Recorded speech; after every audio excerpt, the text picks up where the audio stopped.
perfect girl. Like, seriously. Like, seriously. Let me break it down. First of all, I watch football. I watch basketball. I watch boxing. I watch baseball. Like, not just watch it. Like, I know the coach. I know the team. I know who's getting traded. I know when it's the draft. You're like, informed. Like, I know what's going on here. Oh, you sell drugs? Great. I got you. I know how much this, how much you need to weigh. I might even have a mean connect for you. Like, I got you. Oh, you're into guns.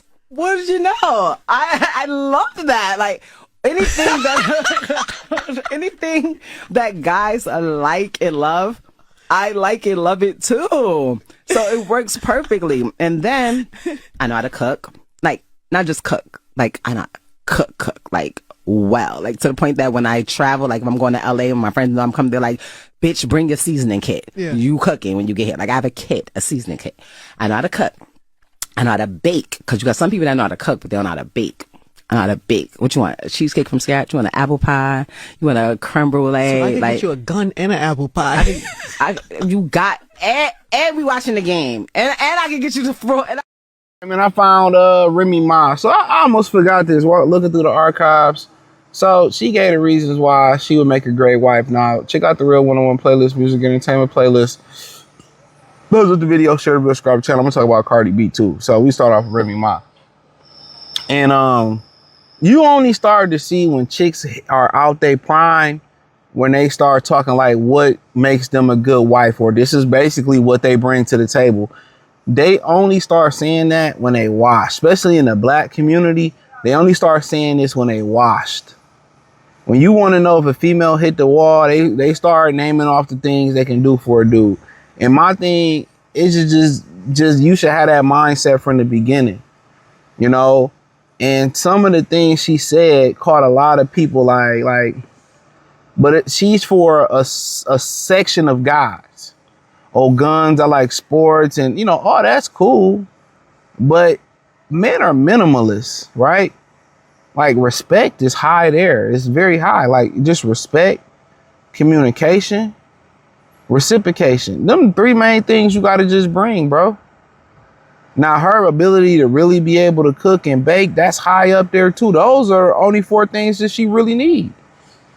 But to be, I told a gun, I could tell you where to get drugs from.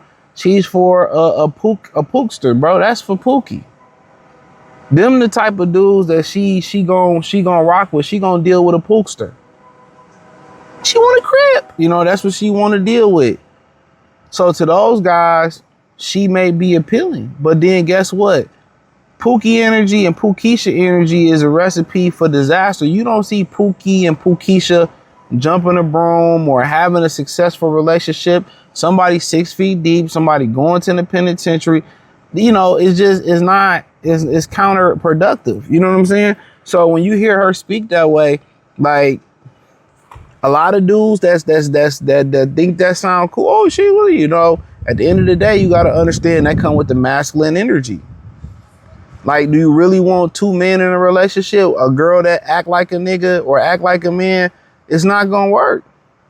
Because as soon as you treat her like when she violates you or disrespect you or she get out of line and you treat her like the nigga she thinks she is, then she gonna call the police and be the damsel in distress or the victim that most women like to play they is. That's why you don't really play that role. A lot of these dudes, they like dealing with these hood rats or these fast talking young girls with a slick mouth. And as soon as you jump out, as soon as they get you out of character, because that's what they want to do, and then you do something to them, then they gonna call the police. They gonna talk bad. They gonna talk gangster. They gonna talk like they gonna double up in size on you, like they can get with you, put hands, foot, toes, and elbows on you. And then as soon as you treat them how they acting, then all of a sudden they gonna be a victim and you going to jail.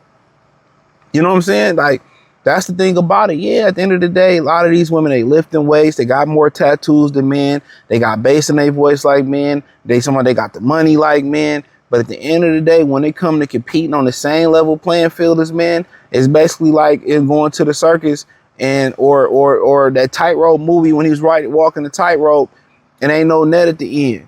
But when they do the tightrope, there's a safety net, there's a harness, there's a net at the end. They don't want to play those games. That's why I really don't understand why women just don't like being women no more. Like, what's the problem with just being a woman? oh my God, it's so disgusting to need a man. But at the end of the day, you're going to need a man regardless. You know what I'm saying? You're going to need it, and men need women regardless. But to some dudes, this sound like a good deal until you get in a relationship to you, and then you fist fighting with this bitch. It sound like a good deal. It sound good. But remember, women only start advertising what they can do for you when they hit the wall. And then, you know, you don't hear nothing about trustworthy or about loyalty, nothing about character. I'm going to raise your kids the right way. Or, you know, you could be somebody you can take into business rooms, or you can show off to your upper echelon friends and all. No, none of that. What women really, especially black women, what black women think black men want and what black productive men really want in a relationship is so simple that they can't believe it. They think you need to tote the Roscoe. They think you want them to sit there and watch the motherfucking Dodger game or Laker game or Cowboy game with them. And those are bonus points, but most dudes just want the respect, the trust, the loyalty, and the character. And reciprocation, that's all. And the character is just a reflection of y'all relationship. And it's also, especially if you had kids, you want her to pass down that character to your children. I did a video on the other channel, Free Game 89, about Giannis. And he said, you know, the way his wife cares for his kids, that's why one of the main reasons he loves his wife. You know what I mean? I'll let my sons have girlfriends and everything. However, if my sons ever tell me that they have a girl pregnant, it will be the day that you will have to get the fuck out of my house. And it's not because I'm mean. It's because once you make grown man decisions, you have to be a man. You got Cardi B. I just want to end off on this. So Cardi B was saying that if her sons get a girl pregnant, they got to get out. So somebody in my comment section was like, well, that's the Spanish community. That's just how Hispanics get down. And at the end, my thing is this: you could say whatever community is. You got a mama who was selling pussy. Like, I don't get that. And then you got baby daddies. You got. Did she have Stephon Diggs' child or something? Like, you got baby daddies. Offset, who got multiple baby mamas. Stephon Diggs, who got multiple baby mamas. I really don't understand the thought of women. And think about digging to this. She a hoe. I don't care what she say. She's a hoe. Her baby daddies are hoe makers and hoe sisters and shit like that, right? This how women think. They think that they can go with a pookie or a fucked up individual dude, have a baby with them, and then instill these characteristics in them, or get mentorship, or get a stepfather that's on the right road. Nigga, you can't override that DNA, bro. You ain't gonna be able to override that DNA. How you gonna be talking about, I don't want my son to be something that his motherfucking father is? That is fine. It's in his genes. It's in his bones. I don't understand how women think.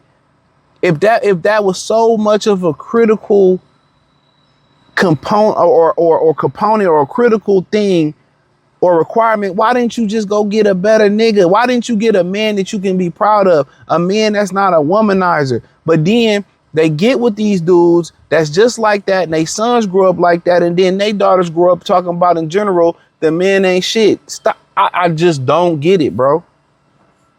Well, if your son did this, okay, your baby fathers was in the same motherfucking predicament. This all the way around them. The game ain't on them. The game is in them.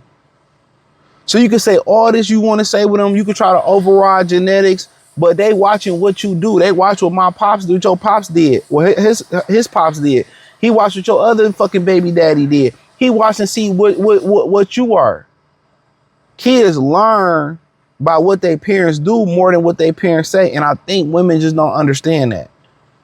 They think, oh, I can procreate with this bad guy and I can change my son to be. Sometimes you can be successful in doing that, but most of the times he gonna walk the same walk that your ass walked and your baby daddy walked. But hey, hit the link in the description, join the Patreon, find me on X, Facebook, Kick, Twitch, Instagram, Spotify, Anchor, Cash App, Venmo, PayPal. Appreciate the love and support. Peace.